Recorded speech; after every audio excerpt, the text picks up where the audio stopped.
speaking of Israel and the right wing. Indeed. And the crackdown they're trying to push on, I mean, we're seeing it on multiple different levels. People being attacked for speaking out against Palestine, for allegedly being affiliated with any number of people around the world. Just a big crackdown on free speech, the right to organize, the right to invite whoever you want to speak to your group here from outside of the country. Anyway, the case of Sami Hamdi, who is still in ICE detention, is an important one as we continue this conversation. So we're happy to be joined by Zahra Billoo, who is the executive director of the Council on American Islamic Relations. Thank you so much for being with us, Zahra. Thanks for having me. Well, break this down for us. I think some people had maybe heard a little bit about Sami Hamdi's case just because, Laura Loomer and others were really trying to push and say, get this guy out of the country, da da da da. But I think it then, kind of fell out of the headlines very quick. So give us a sense of what's happening here. Sure. So about 10 days ago, Sami Hamdi, and for those who don't know him, internationally renowned political analyst, British journalist, has toured the United States and the world, has spoken at Ivy League universities, major corporations, major media outlets, and at one point was even advising the State Department. He's traveling between events. He is in Northern California. He enters the United States on a valid visa. He's entered. He's here. He's going from one of our events, CAIR's events in Sacramento, to a CAIR event in Tampa, Florida. So a journalist traveling between civil rights events. He gets dropped off at San Francisco International Airport on a Sunday morning. And after going through TSA, he is picked up by ICE agents. He is told at that time that he is out of status. His visa had been revoked 2 days ago. That was the first time he'd heard of it. And you would think, well, they're at the airport, so send him home, book him a nice British Airways flight. We'll see you if we ever have another president again. No, he is detained, taken into custody, processed at ICE in San Francisco, and within hours, put in transport to an ICE detention center, a privately run ICE detention center in Southern California, where he has been now for going on more than 10 days. The government has said a number of things online, accused him of various things, but there's nothing in the documents. They haven't actually gone to the court or the immigration judge and said anything. Now, layers of disturbing here. Imagine being suddenly picked up, you're here on a valid visa, and all of a sudden you're in custody, you're detained. Laura Loomer was the first person to break the news. So 2 days prior, her and Amy Meckelberg are on X, and they're talking about how much they don't like Sami Hamdi, and they've reported him to the government. Sami was detained, and the first person to break the news was Laura Loomer. How? Who's her source? What happened? Who was she talking to?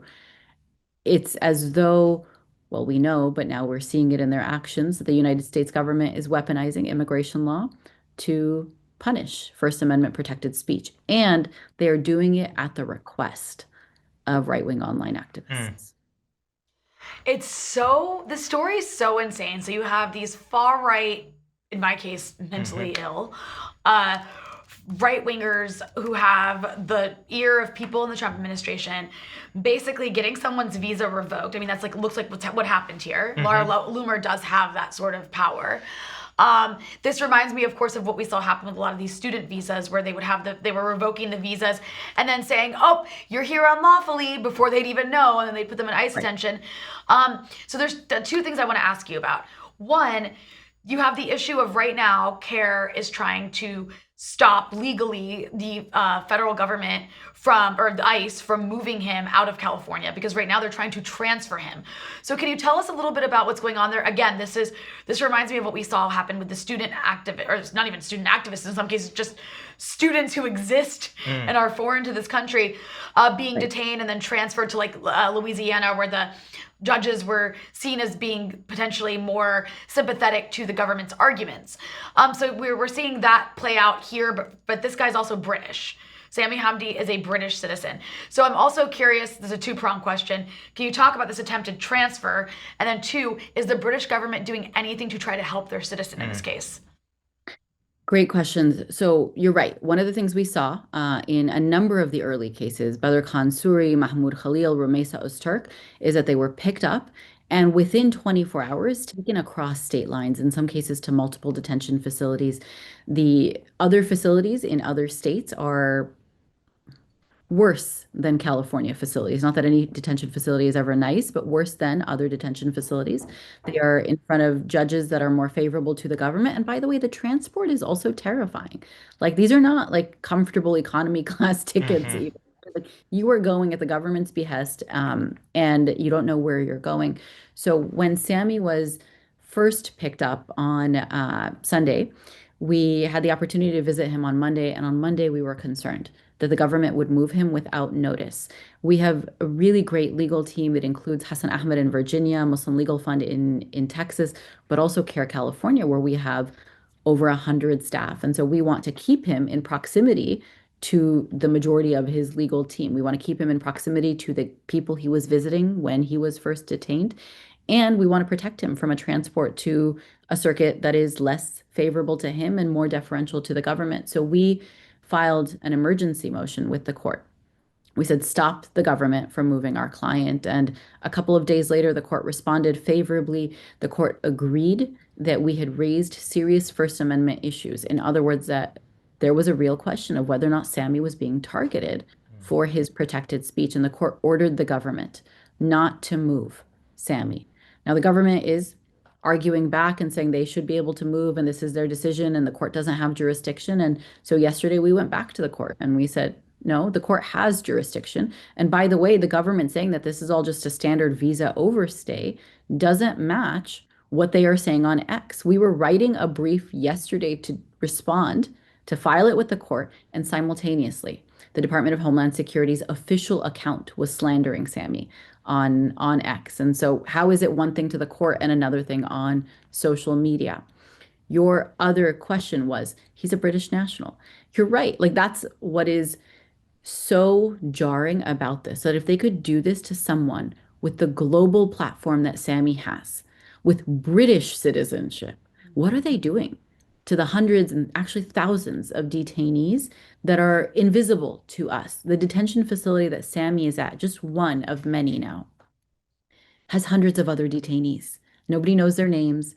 They don't have high-powered legal teams. They're not on this show, right? And so this is what they're doing to a British national. And so we have been in contact with the British consulate, and they have been advocating for Sami, but they are up against the Trump administration and this new wave of ICE wants to deport everyone.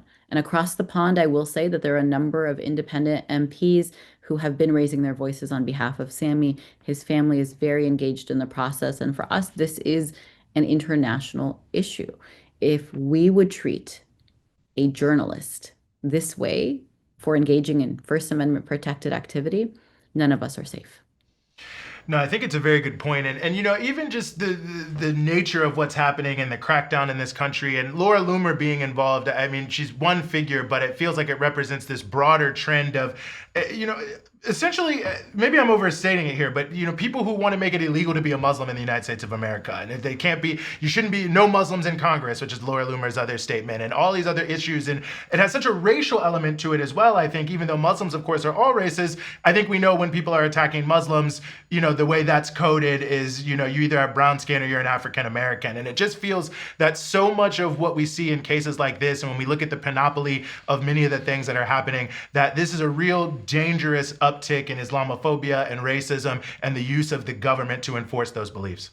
I agree with you, right? CAIR has documented a 30-year high in complaints of anti-Muslim sentiment and actions and policies and all of that since the genocide in Gaza began in October 2023. The moment the genocide began, we saw that if we're going to dehumanize Palestinians elsewhere, people who are Muslim or Palestinian allied are going to be impacted here. But I would broaden the concern. So it's not just anti-Muslim sentiment, right? Sami Hamdi is being targeted because of his speech. So it's here anti-Palestinian racism. And some of the other notable people who have been targeted, like Mohsen Mahdawi, do not identify as Muslim. And so we want to make sure that we're like really broad here, that it's not just Muslim, it's anyone who's saying anything about Palestine. And so our position on this has been that the United States government is weaponizing immigration law to put Israel first.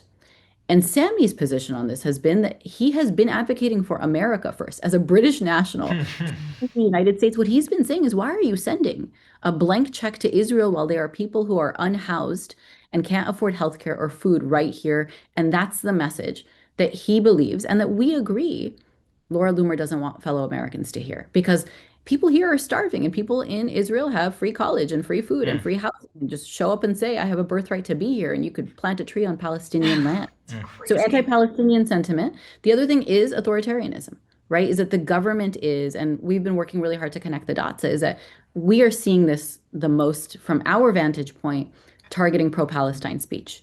But we know that there are so many people who are living in sheer terror right now. Do I go to school? Can my kids walk alone in the streets? Do I go to work? Any call from a wrong number, and you're like, oh my God, ICE is at my door. And that is the broader direction that we have to be cautious of, is that the government is wielding and weaponizing immigration law to tear apart families, immigration law to target people who are religiously unpopular or politically unpopular, or to your point, to your first point, the wrong skin color. mm. I mean, it's really outrageous. And I'm just curious, to those who are watching, what can they do in this type of situation, if anything, particularly in the case of Sami Hamdi?